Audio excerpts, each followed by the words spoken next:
แก่ในห้างลูกสามยังจบยังงามน้ำใจดีดี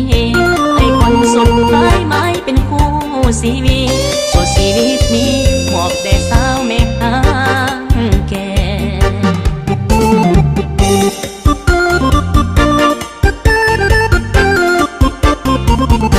จะมาเป็นผัวด้วยความฮักดีจะเป็นสามีจะฮักเมียฮักลูกจะสร้างฐานะเพิ่มพูนภูมิสุข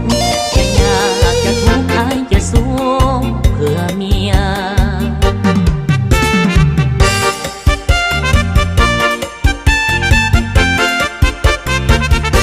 สาวแม่ห้างแก่แม่ห้างลูกสามยังจบยังงามน้ำใจดีดี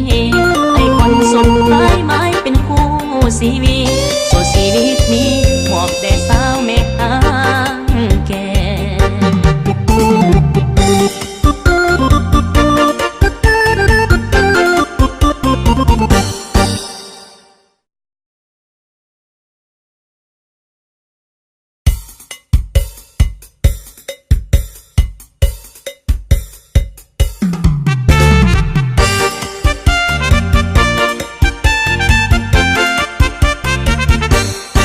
ไม่ห้างแก่หน้าตายังดี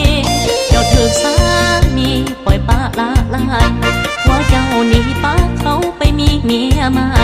กินป้าน้องไว้ให้เลี้ยงลูก3 คน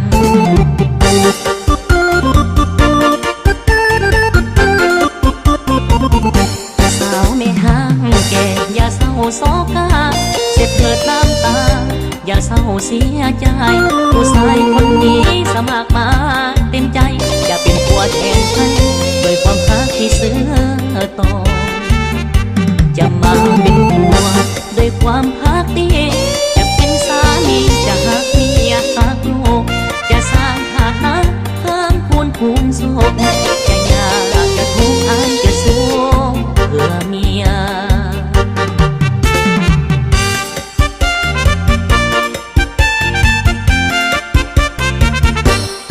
ไม่ห้างแก่ในห้างลูกสามยังจบยังงามน้ำใจดีดีให้คนสมปลายไม้เป็นคู่ชีวิต